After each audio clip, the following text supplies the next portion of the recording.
Potrazi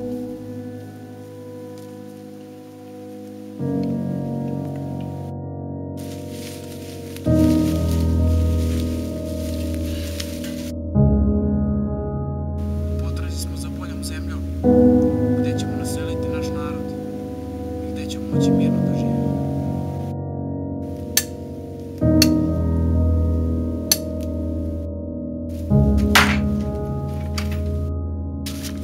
Thank